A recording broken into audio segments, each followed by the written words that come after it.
I had been waiting for what felt like an eternity. It was late into the evening, and the sound of my watch's ticking was drowned out by the quiet hum of the dimly lit clinic. My fingers drummed the clipboard, impatience building with each passing second. Then, a sharp noise broke the silence. The clipboard hit the counter like a gunshot. The man hadn't even entered yet, but his presence was already felt. Tangible, electric. I didn't need to look up at the imposing figure by the door. I already knew who it was. He was late. Late by 15 minutes, to be exact. And in my world, tardiness was never something I tolerated. I tapped my watch with a manicured nail, a gesture meant to express my frustration but also to draw attention. 15 minutes, I said, my voice stern, but not looking at him. You think the enemy is going to wait while you finish your protein shake? Time is of the essence, recruit. The silence was thick. The tension between us was palpable. Then I glanced up. You're listening to Floxy's Shifter Romance Tales. Stories of forbidden bonds, dangerous mates, and women who discover they were never powerless. Before we begin, like, subscribe, and comment down below. Where are you listening from today? Your engagement means the world to me. Now, let's begin. He was massive, a mountain of muscle standing in the doorway, blocking out half the light. The man was a wall. His black t-shirt stretched to its limits, trying and failing to contain the sheer size of his chest. His legs, encased in dark tactical pants, were like tree trunks. And those eyes, molten gold. They glimmered with a glint of amusement. I stared at him, unfazed. Well, I snapped, still not impressed. Don't just stand there looking pretty. I have 3 ACL tears and a shattered collarbone waiting in the hall. You're wasting my time, Bubba. The air around us shifted. A lazy smirk crossed his face, exposing a row of razor-sharp teeth. Bubba. His voice rumbled deep, vibrating through the room. Is that what they're calling me these days? I made a face and grabbed a reflex hammer from the tray. Bubba Smith. New recruit. Tardy, insubordinate, and apparently deaf, I said, waving the clipboard at him. Now strip. He didn't move at first. Just stood there, smirking. For a moment I thought he might refuse. Maybe even snap my hammer in half. But then, that smile of his widened. As you command, ma'am. The way he said it made my heart skip a beat. The way he moved, so fluid, so confident, was the kind of thing that set a woman's pulse racing. But I wasn't going to let him see how much he affected me. Not yet. He grabbed the hem of his shirt and tugged it off in one smooth motion. The air in the room shifted again, and my breath caught in my throat. I had seen plenty of bodies in my career as a physical therapist, but nothing like this. His skin was a map of scars, long, jagged, some older than others, each one telling a story of a life filled with violence. But the muscles beneath the scars, those were something else. Carved. Sculpted. Perfect. I swallowed the lump in my throat and forced myself to focus. Professional. I had to remain professional. I stepped forward, holding my stethoscope, and placed the cold metal against his chest. Heart rates elevated. I muttered as I listened to the slow, heavy beat of his heart. It sounded like a war drum. I assume that's because of the 15-minute delay? He didn't answer. Instead, his golden eyes watched me as I moved around him, checking his shoulder and back for tension. You're tight, I observed. I can't get any leverage. You're a solid wall. I'm relaxed, he muttered, leaning down slightly. No, I said, exasperated. You're not. You're stiff as a board. I slapped his shoulder blade, a sharp, percussive thwack that echoed through the clinic. I didn't expect what happened next. A low growl, deep and primal, rumbled in his chest. It wasn't human. It wasn't even close. It was a warning, a challenge. And I knew instantly that this was no ordinary man. I froze, my hand still pressed against his burning skin. No growling in my clinic, I said quickly, the professional tone in my voice wavering slightly. You're here for a checkup, not to intimidate me. But he didn't back down. Instead, he stepped closer, his presence engulfing me, his eyes narrowing. The amusement from earlier had vanished, replaced by something darker. Hungrier. "You're the alpha here, Doctor?" he asked, his voice low and dangerous. His breath was warm against my neck, sending a shiver down my spine. "I am," I said firmly, my hand reaching for my stun baton. "And you're going to respect that." His eyes darkened, but the smirk returned. "Is that a fact, Doctor?" "Move," I commanded, my fingers hovering over the weapon. "Now." For a second, I thought he might call my bluff. Instead, he stepped back, raising both hands in mock surrender. "As you wish, ma'am." And with that, I realized just how deep the rabbit hole went. Bubba wasn't just any recruit. He wasn't just an insubordinate soldier. He wasn't even just a man. He was the Lycan King. My heart thudded against my ribs like a drum, but I did my best to ignore it. I had no business feeling this way about a man who wasn't just dangerous, he was other. A king, a shifter, a force of nature that I had no business being attracted to. I watched him as he pulled on his black t-shirt, the fabric stretching tightly across his chest. He wasn't even trying to hide the fact that he was aware of how much power he held over me. His gaze never left mine, the golden hue of his eyes gleaming with a predatory intensity that had nothing to do with physical strength. It wasn't just his body that was intoxicating, it was the air around him. The way his very presence made the world feel smaller. The sharpness of his movements, the quiet arrogance that was woven into his every action. It was entirely too much. And entirely too little for someone like me. "You're tense," he said, watching me, his voice low, rumbling through the silence. "And I've only been here 5 minutes." "I'm not tense," I snapped, trying to regain some semblance of control. The reflex hammer was still in my hand, my knuckles white as I gripped it like a lifeline. "And you're still 15 minutes late. Your lack of discipline is not my problem." He chuckled.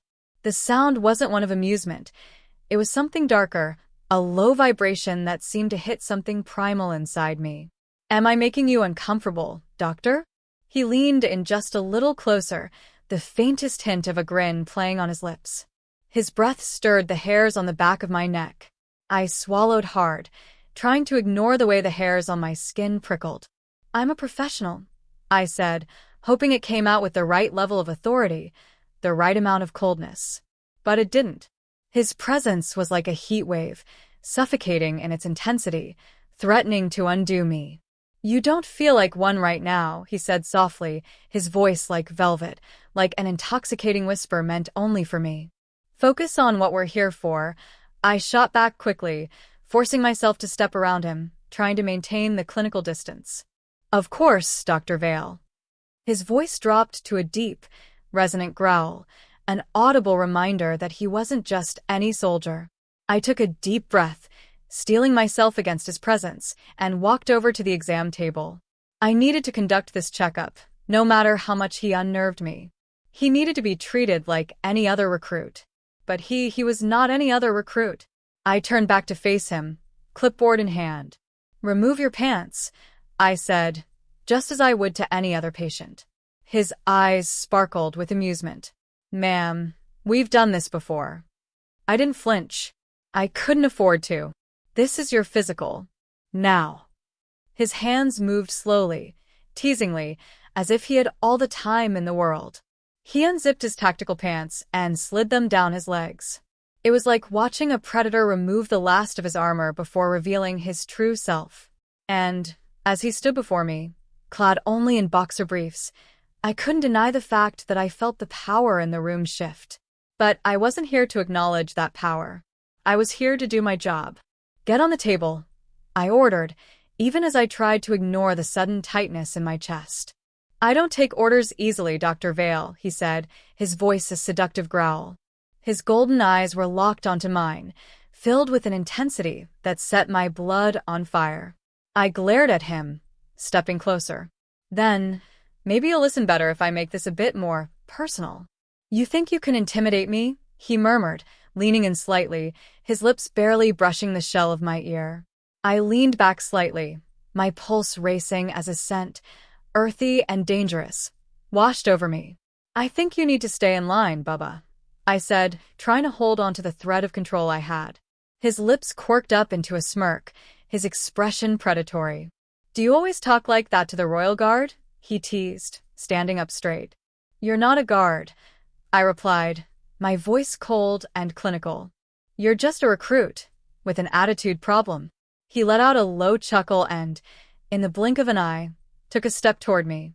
His massive frame loomed over me like a thundercloud about to unleash its storm. I took a quick step back, but he was still there, his eyes never leaving mine.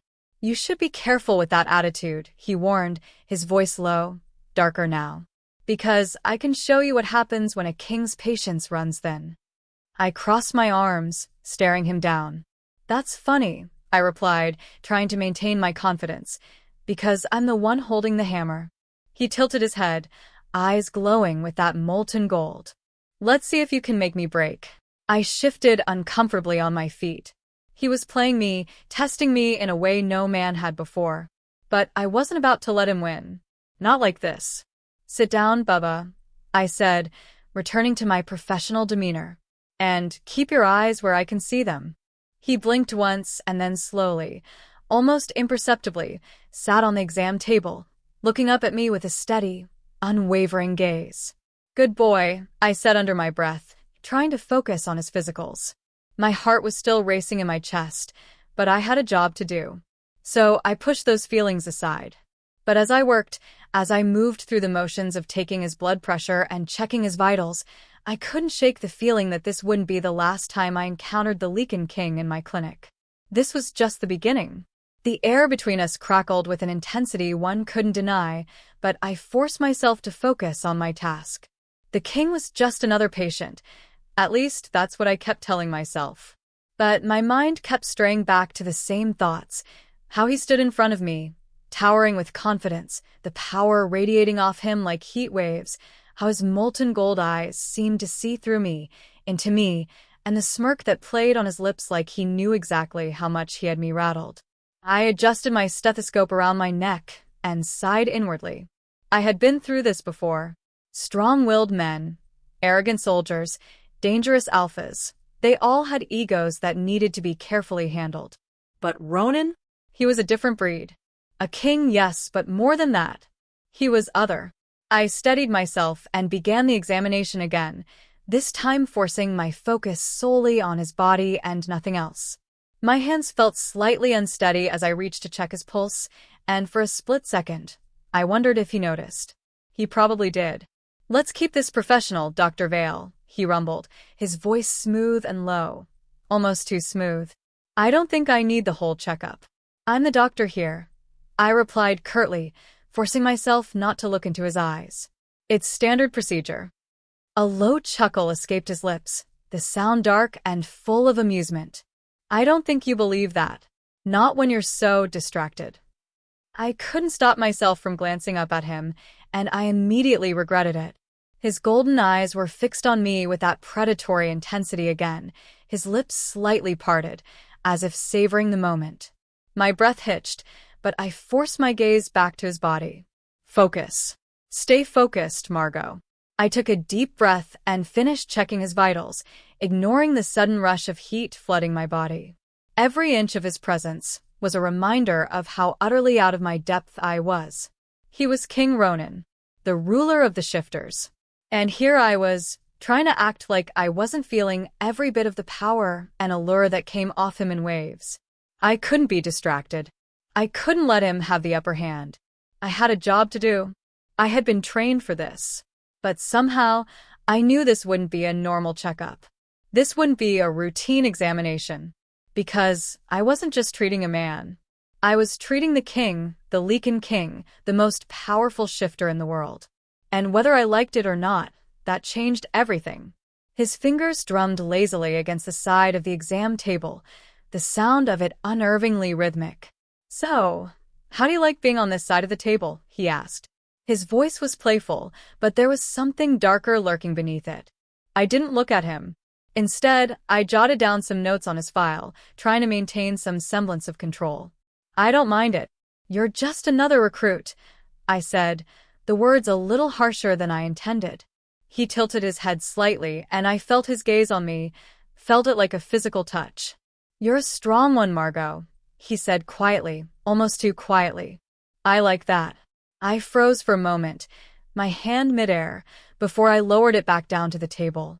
"You don't know anything about me," I muttered, focusing on my task, but I could feel the heat rising in my cheeks. Why was I suddenly so aware of him? I could hear the amusement in his voice when he spoke again. "I think I know enough." There was a tense silence between us as I wrapped up his vitals check and stepped back. My hands trembled slightly, but I willed them to stop. "Focus. You're a professional. He's just a patient. A dangerous, lethal patient, but a patient nonetheless." I glanced at him again, finally breaking my gaze away from the paper. His smirk was still there, and it made me want to punch him in the arm, just to wipe that cocky grin off his face. But I didn't. He was the king, after all, and I wasn't in a position to be throwing punches, especially not at someone like him.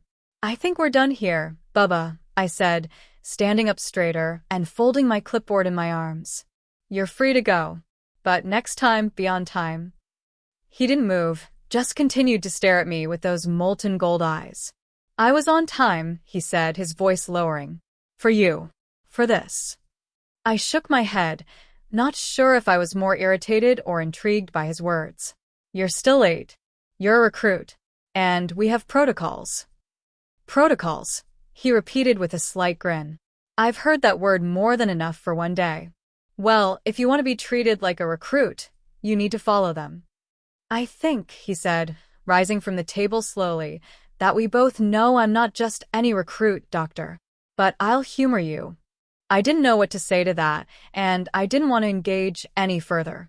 I had already put distance between us once, and I intended to keep it that way. I turned and grabbed the papers on the counter. "You can leave now," I muttered, but when I glanced back, he was still watching me, his golden eyes glittering like the sharp edge of a blade. "Thank you for your attention," he said softly, the words carrying a weight I couldn't quite grasp. I nodded sharply, refusing to look at him for a moment longer. "You're welcome, Bubba," I said, making sure to emphasize his name. And with that, I turned and walked out of the room, trying to maintain some semblance of control, but I couldn't shake the feeling that something had shifted between us. He wasn't just a recruit anymore. And I wasn't just the doctor. The lines were already blurred, and I had no idea how far this would go. I had no idea that this was only the beginning. I couldn't escape the weight of the king's presence, even as I walked out of the examination room. His words lingered in the air like an electric charge, buzzing around my thoughts, making it harder to concentrate on anything else. The sharpness in his eyes, the way his gaze had followed me, made it impossible to push him from my mind. When I stepped into the hallway, I let out a long breath, trying to regain my composure. I had been in tight spots before. I had treated soldiers with egos larger than their biceps and made them obey without a second thought. But Ronan? The king? He was different. As I walked to my office, I realized that this wasn't just any patient. This was the Lycan King, the ruler of the shifters, the man who could destroy entire cities with his bare hands, and here I was, playing doctor to his royal body. The thought sent a chill down my spine. I slammed the door behind me and leaned back against it, taking a moment to gather my thoughts. My heartbeat hadn't slowed since he'd left. It was erratic, unpredictable, much like the man himself. The smell of his cologne, cedar and wild rain, lingered in the air, reminding me of the brief time he was near me. I pushed myself off the door and walked to my desk, my fingers hovering over the papers. I didn't have time to dwell on it. Not now. I had a clinic to run. I had patients waiting. But just as I was about to settle into my routine, the sound of the door opening behind me sent my pulse racing again. I turned, and there he stood.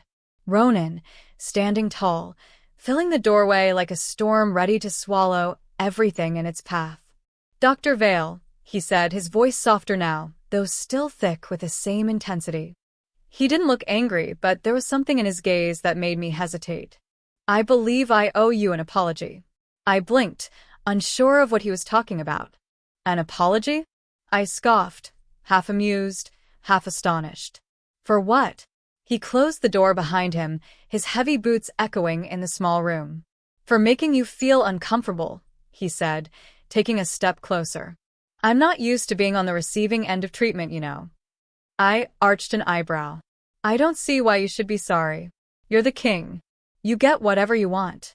He smiled, but it wasn't the playful smirk I was used to. It was something deeper, something more sincere. True. But that doesn't mean I can't respect the boundaries of those who serve me. Especially someone as capable as you. I swallowed hard. Don't do that, I said, trying to keep my voice steady. You don't get to flatter me just because you're the king. I'm here to do my job. Nothing more. Flatter you, he repeated, his voice a low growl. I'm simply acknowledging the strength I see in you, Margot. I froze. He had said my name again. Not doctor, not ma'am. Just my name. Don't call me that, I said quickly, the words tumbling out before I could stop them. It's not appropriate. His gaze softened, but there was a quiet amusement behind it. You're afraid of what happens when I start treating you like a person instead of a doctor, aren't you? I didn't answer him. I couldn't, because he was right. And I knew it. As much as I told myself I could keep this professional, that I could treat him just like any other patient, it wasn't that simple. He wasn't just any other patient. And I wasn't just any other doctor. He took another step toward me, his eyes dark with unspoken intent. Don't be afraid of what comes next, Margot, he said, his voice a low, velvet whisper that seemed to wind around me. I'm not going to bite. My breath hitched and I took a step back, but he was too fast, too close. Before I could react, he reached out and caught my wrist, his fingers warm and unyielding. Not yet, anyway.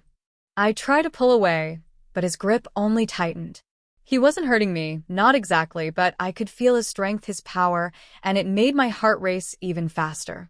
Ronan, I started to protest, but the words died in my throat as he leaned in, his golden eyes locked onto mine. He was close now, too close, and I could smell the heat of him, the wild scent of the wolf that was always there, lurking just beneath the surface. He didn't say anything. He didn't need to. His presence alone was enough to make me feel like I was teetering on the edge of something dangerous. Please let go of me, I managed to say, my voice shaky. This isn't professional. You can't just. I know I can't just, he cut me off, his voice low, almost a growl. But you're not just any doctor, Margot. You're the only one who doesn't fear me. And that makes you special. His words sent a shiver through me. He was right. Everyone feared him. Everyone who didn't cower in front of him admired him from a distance, but nobody spoke to him the way I did. No one dared. I wasn't sure if that made me brave or stupid. Probably both. He released my wrist slowly, but I could still feel the weight of his touch, the heat of his fingers lingering on my skin. You're right, I said, trying to regain control of the situation. I'm not afraid of you. But I do have boundaries, Ronan. And you need to respect them. He smiled, the expression still wicked but with a touch of genuine amusement behind it. Boundaries, he repeated, and I could hear the challenge in his voice. Maybe you'll be the one to teach me about them. I stepped back again, finally creating the distance I needed. We both know I can't teach you anything about boundaries. But I'll try my best. He chuckled. I like you, Margot. You're different.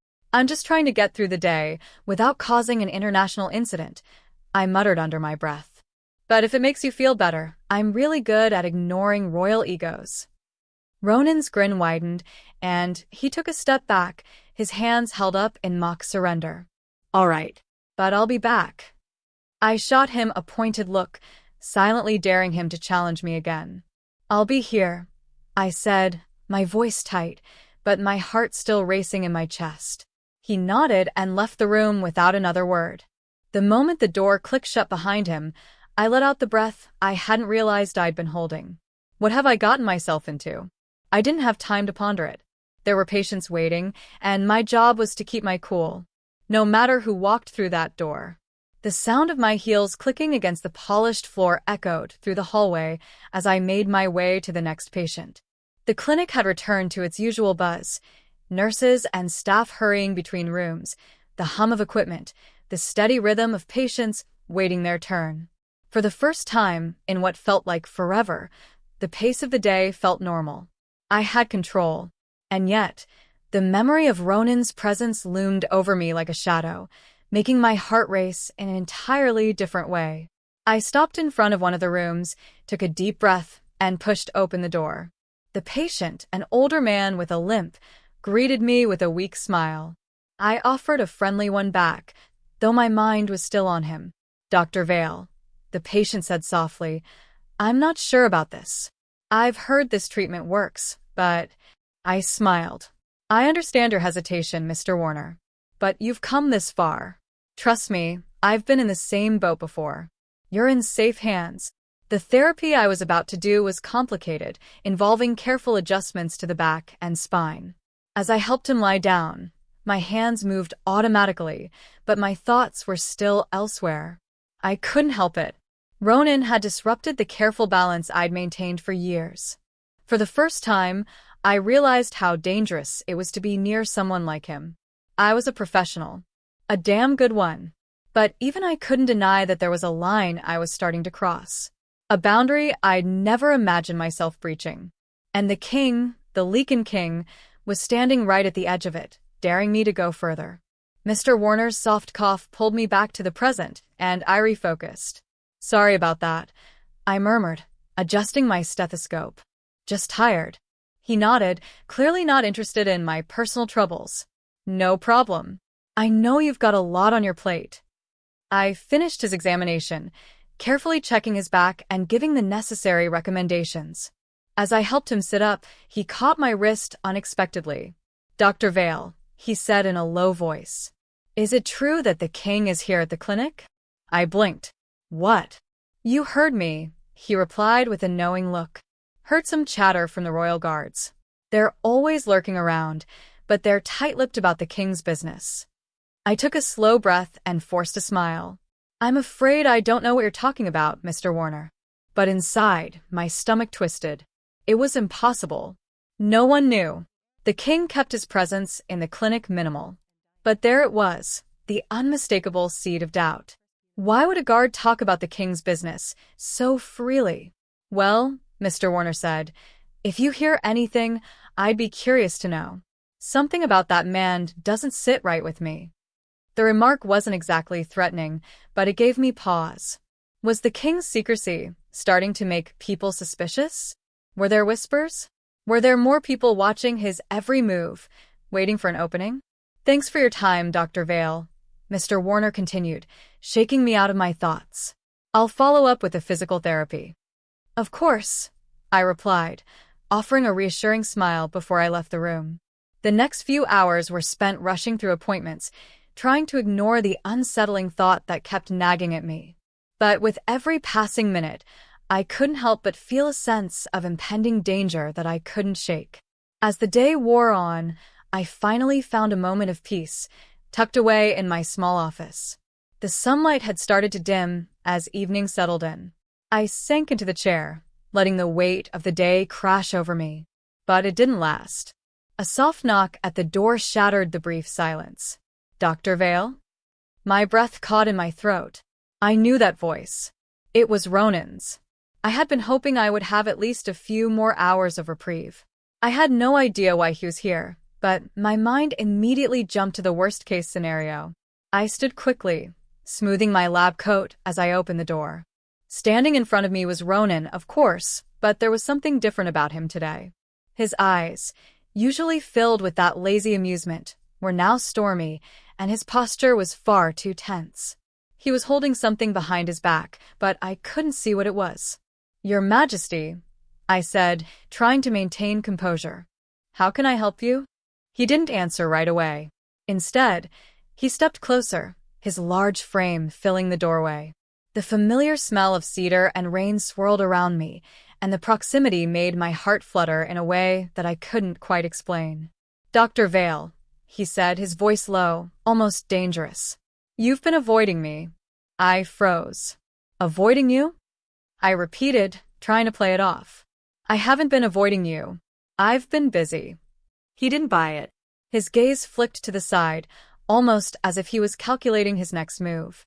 I saw the way you looked at me this morning, he continued, his tone quiet but firm. The way you looked away when you realized who I was.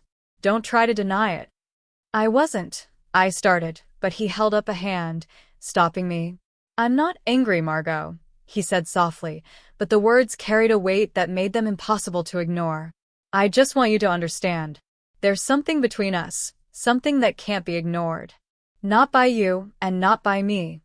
I swallowed hard. I don't need this. Ronan, this is crazy, I said, my voice tight. I'm your doctor. Nothing more. His gaze darkened. You think I'm only here for my health? I was quiet for a moment, unsure of how to answer. I don't know what you're here for, I finally said, the words slipping out before I could stop them. But you don't belong here, Ronan. You're the king. You can't just waltz into my clinic and… waltz in. He cut me off, a faint smirk tugging at his lips. I'm not waltzing in, Margot. I'm here because you're the only one who doesn't fear me. And I'm starting to think that's exactly what I need. I didn't know what to say to that. His words sent an uncomfortable shiver down my spine. Before I could respond, Ronan took another step forward, and I instinctively took a step back. My back hit the edge of the desk, and I was trapped. He was so close now that I could feel his heat radiating off of him. His scent was intoxicating, and my breath caught in my throat. Ronan, I whispered, please don't do this. He smiled. It wasn't a nice smile, but one that seemed to promise something darker, something dangerous. I'm not doing anything, Margot. Not yet. My heart pounded in my chest. Ronan leaned in, close enough that I could feel his breath on my skin. I'm just trying to see if you're going to run, he murmured. Because I won't chase. I stood perfectly still, my mind racing. The air between us crackled with a tension that I couldn't ignore. I'm not going anywhere, I managed to say, even though I didn't know if that was true. Ronan's smirk deepened, and he leaned back. Good. Before I could react, he turned and walked out of the office, leaving me standing there, breathless and unsure of what had just happened. The moment Ronan left my office, I was hit by a wave of mixed emotions that I couldn't quite pin down. There was the familiar feeling of dread, the uneasy sense of being pushed into something I wasn't ready for. But there was also something else, something dangerous. A stirring in my gut that told me I wasn't as unaffected as I should be. That this wasn't just about the king and his presence in my life anymore. This was about me, about how the world had shifted under my feet in the span of one conversation. I stood frozen for a long time, staring at the door he had just exited. I could still hear the faint echo of his voice in my head, feel the brush of his presence against my skin. Don't run, because I won't chase. Was that a challenge or an offer? I ran a shaky hand through my hair, trying to steady my breath. I couldn't let myself get caught up in whatever that was. Ronan was the king of the shifters. I was just a doctor.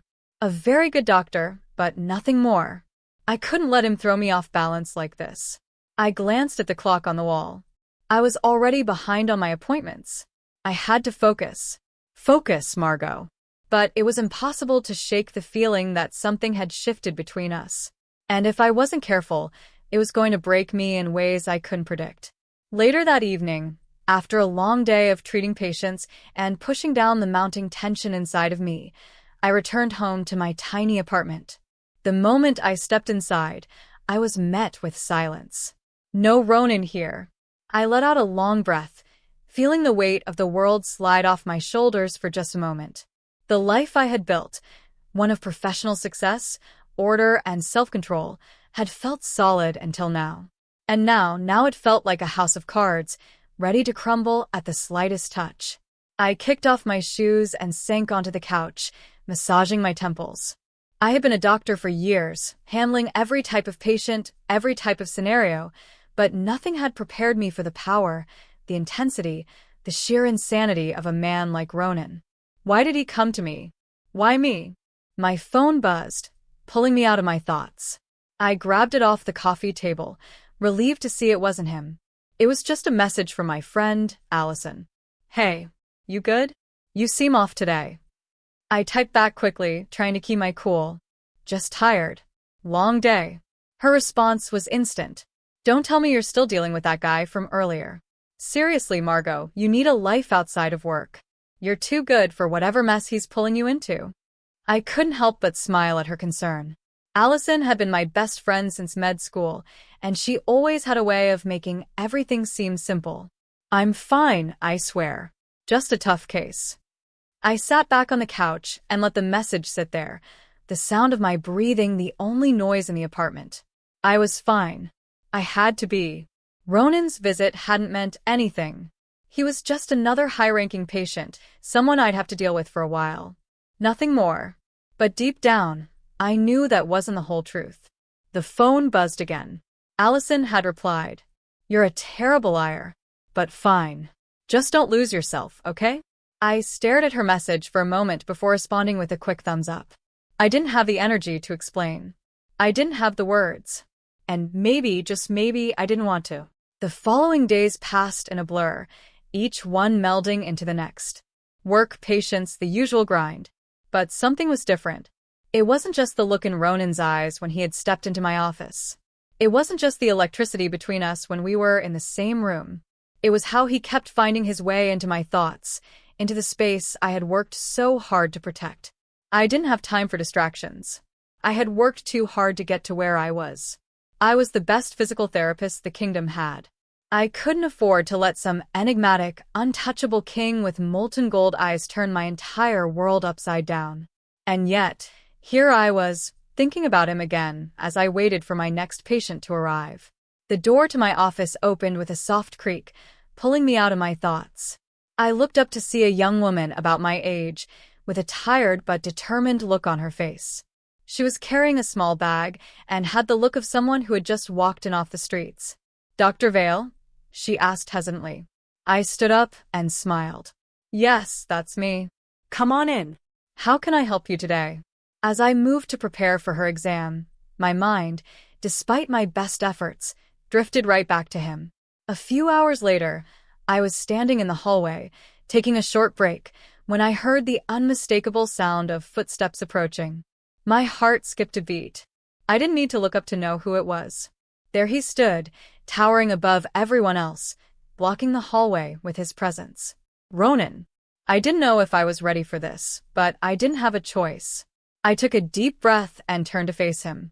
"Dr. Vale," he said softly, his voice a low rumble that sent a shiver down my spine. "I've been thinking about our last conversation." I fought to keep my face neutral. "Oh," I replied, crossing my arms over my chest. I wasn't aware we had much of a conversation. "You're a hard woman to read," he said, taking a slow step forward. The distance between us was closing, and the air felt heavy, like the calm before a storm. "Perhaps," I said, narrowing my eyes. "But I'm also a professional. And you're not my patient anymore." He smiled, though it wasn't a kind smile. It was dark, teasing, dangerous. "I know," he said softly. "But I think you might be a little more invested in me than you want to admit." I froze. I hadn't expected that. My heart pounded in my chest as I stood there, completely still. He leaned in, his golden eyes gleaming. "I think I've gotten under your skin, Margot. And I don't think I'm going anywhere." I tried to ignore the way my pulse quickened in response to his words. "Stay professional," I reminded myself. Ronan was the king, and I was his physician. That was all there was to it. But the closer he got, the harder it became to remember my professional detachment. Every step he took seemed to stretch the distance between us in a way I couldn't explain. His presence loomed like a weight, pushing down on me, making my chest feel tight. I stood frozen, staring into his molten eyes, and for a moment, it felt like there was no one else in the world. Just the two of us, standing on the precipice of something I wasn't ready for. He stopped just inches away, towering over me. "You're good at pretending you're unaffected," he murmured, his voice low and smooth. "But I know better." I swallowed hard, my throat dry. "I don't know what you're talking about," I said, my voice shaking just a little. "You do," he said softly, his gaze intense. You can hide behind your clinic, your protocols, and your distance, but we both know it's not that simple. You feel it too. The air between us crackled with an energy I couldn't escape. I wanted to step back, to regain control, but my feet were rooted to the floor. My heart pounded in my chest, a beat I couldn't silence. "You're not just a doctor, Margot," he said, stepping even closer, his breath warm against my skin. "You're mine, whether you like it or not. You've already made your mark on me, and now I'm going to make mine on you." I could feel the heat radiating from his body, the power that seemed to pulse from him, and it threatened to overwhelm me. For a brief moment, I forgot about my responsibilities, forgot about my resolve. I was just a woman, standing inches away from a man who could shatter me with a single look. I stepped back, breaking the spell, forcing myself to breathe. "You don't get to do that," I said, my voice steady, despite the way my body trembled. "I'm not one of your soldiers or your subjects. I'm a professional, and you will respect that." He didn't flinch. He didn't retreat. Instead, a dark smile curved at the corner of his lips. "Respect?" he asked, tilting his head. "You think that's what this is about?" I narrowed my eyes, my hands clenched into fists at my sides. "Yes, respect. Because if you want anything more from me, you're going to have to earn it." His golden eyes flashed with amusement, and I could see the challenge in them.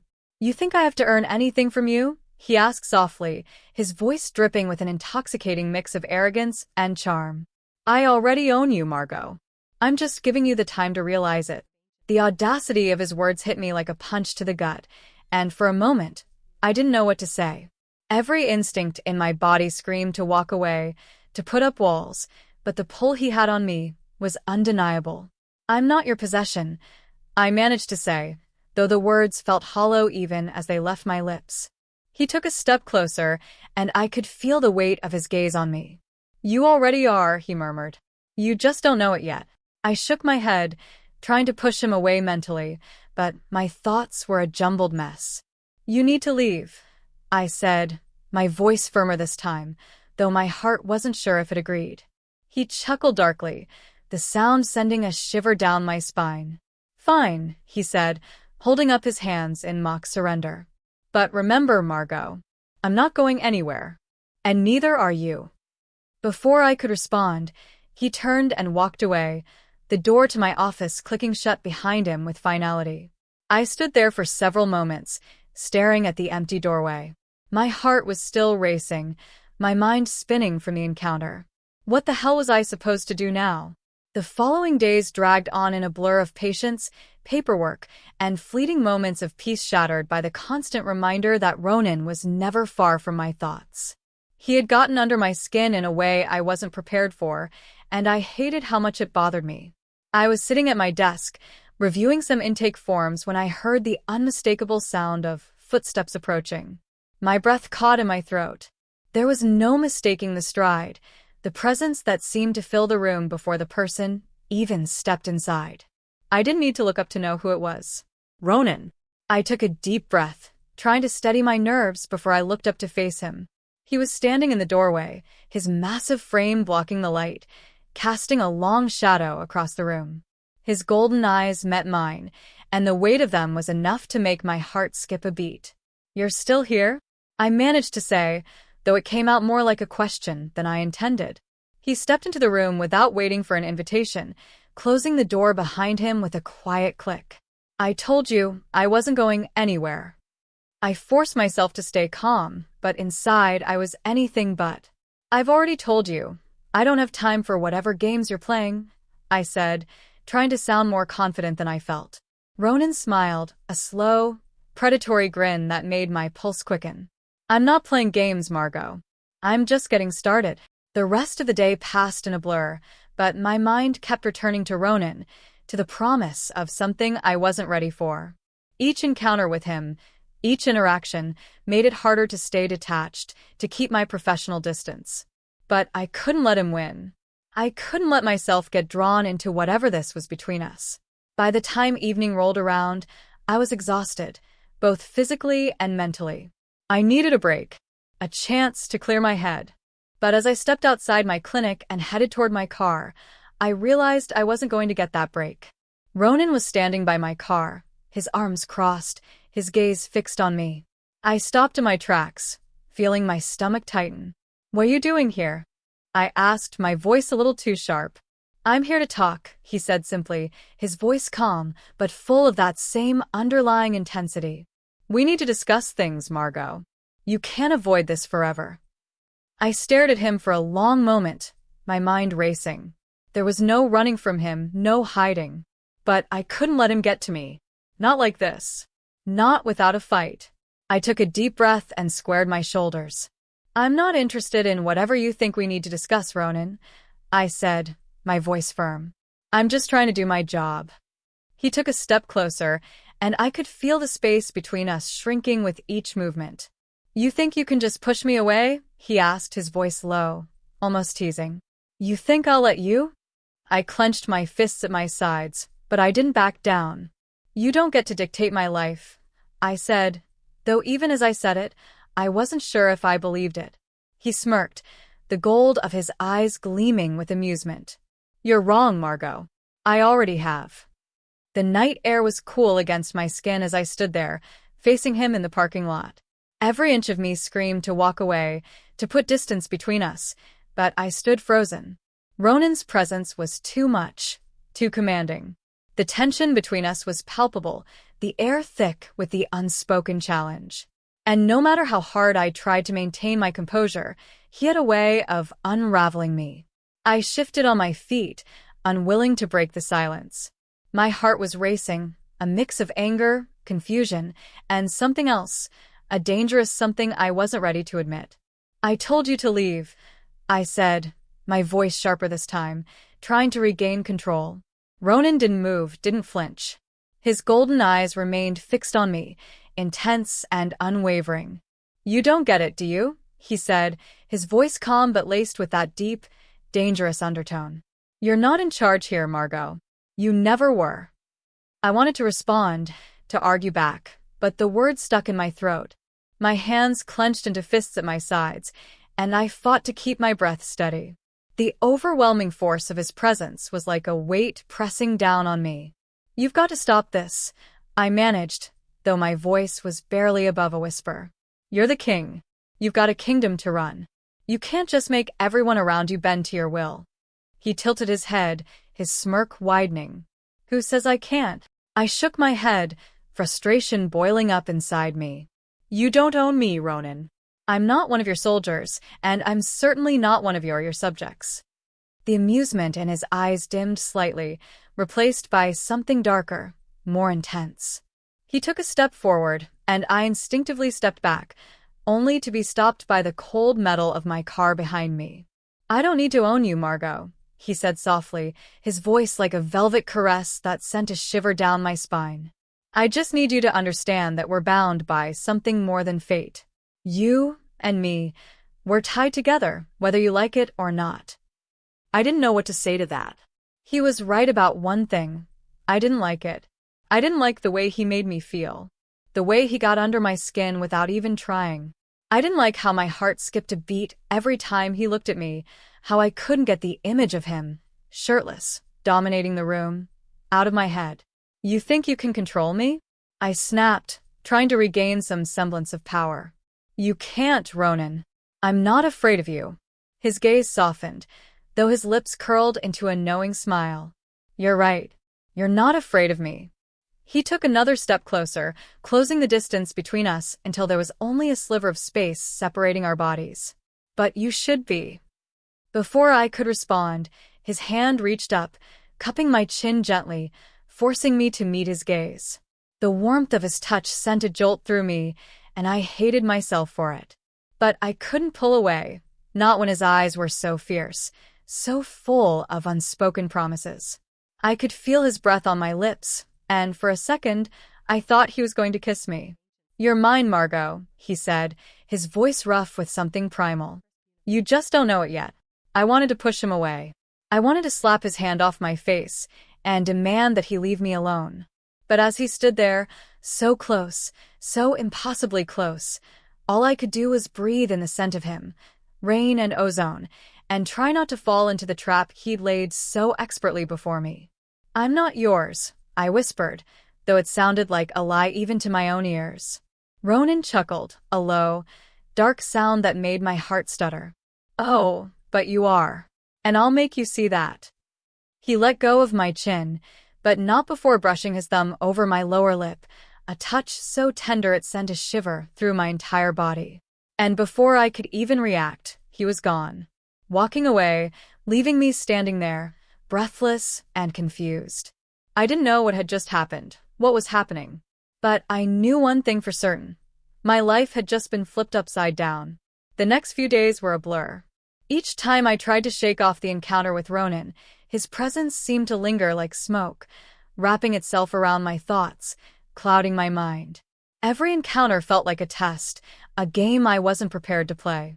But somehow, I found myself back in the clinic, back to work as if everything was normal, as if he wasn't a constant shadow in the back of my mind. And yet, every time the door opened, a part of me hoped it would be him. Every time I heard footsteps in the hall, I couldn't help but wonder if it was him, coming to claim me again. It wasn't until I was reviewing patient files that I finally saw it, the one thing I hadn't expected to find. A letter, sealed with the royal insignia. My heart skipped a beat as I reached for it, the weight of the seal enough to tell me everything I needed to know. With shaky hands, I broke the seal and unfolded the letter. It was from Ronan. Dr. Margot Vale. By royal decree, you are hereby ordered to attend the Royal Guard's training camp for an assessment of your skills. You will report directly to me. Should you fail to attend, there will be consequences. Regards, King Ronan. I stared at the letter for several long moments, my mind reeling. I had no idea what kind of game he was playing, but one thing was clear. I was about to be thrust into something I couldn't escape. And this time, I didn't have a choice. I stared at the letter in my hands, the royal seal glinting under the harsh fluorescent lights of the clinic. My fingers trembled as I placed it down on the counter. The words were sharp, each one etched with purpose. The weight of Ronan's command pressed down on me, and I knew, deep down, there was no way I could ignore this. What did he mean by assessment of your skills? Was this a test of my medical expertise? Or something more? My thoughts spiraled in all directions, but one thing was certain. I couldn't keep avoiding him. Ronan wasn't just any king. He was a force of nature, and now I was tangled in his web, whether I liked it or not.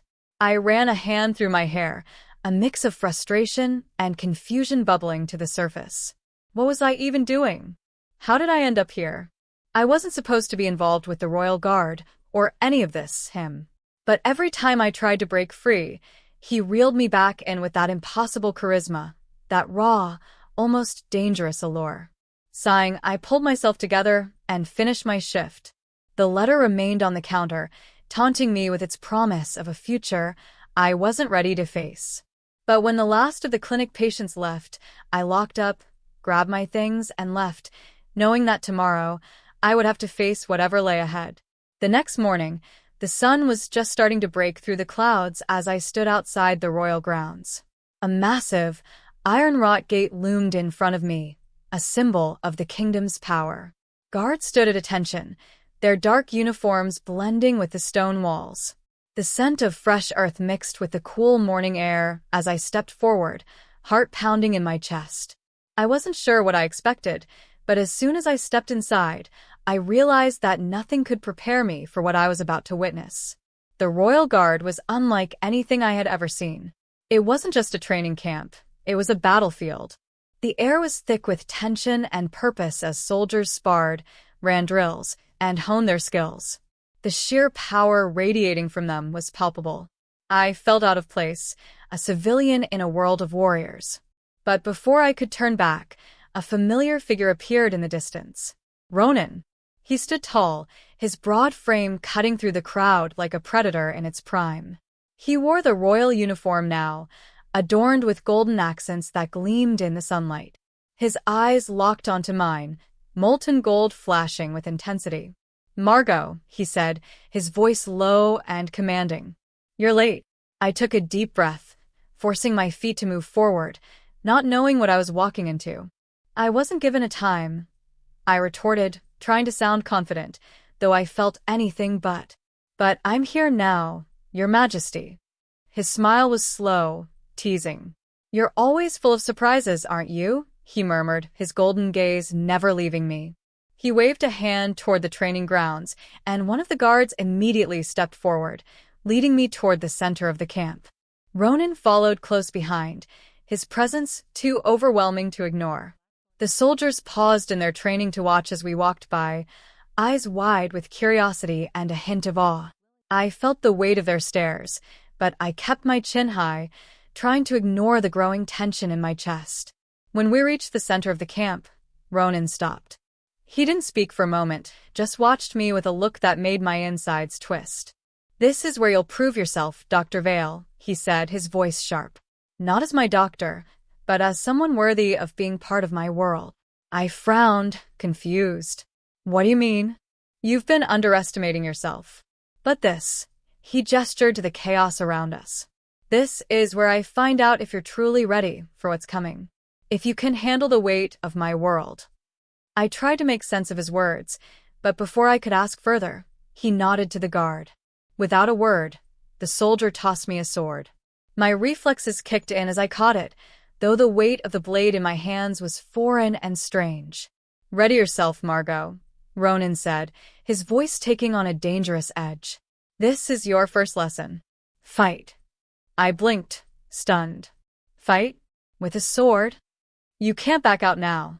Prove to me you belong here." I could feel his gaze burning into my skin, and I knew, with absolute certainty, that I had no choice but to comply. For Ronan, it was never just about survival, it was about proving that you could thrive in his world. I raised the sword, the blade heavy in my grip.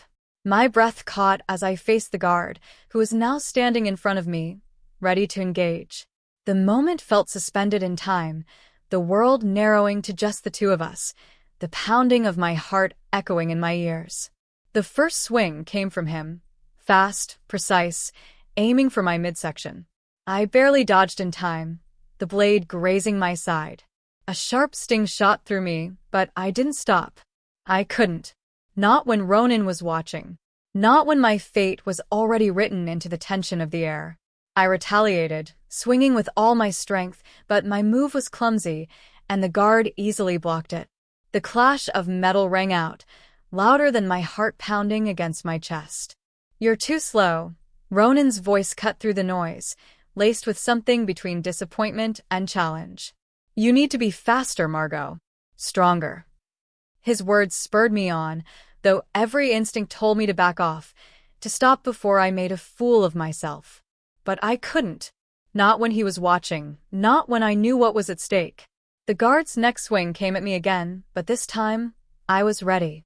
I ducked, spun on my heel, and managed to land a solid blow on his sword, knocking it from his hand. He stumbled back, caught off guard. "Not bad." Ronan's voice was a soft growl of approval, but his eyes were still calculating, watching my every move. "You've got potential, Margot, but you're still holding back." I stood over the guard, my breath ragged, sweat dripping down my forehead. "I'm not holding back."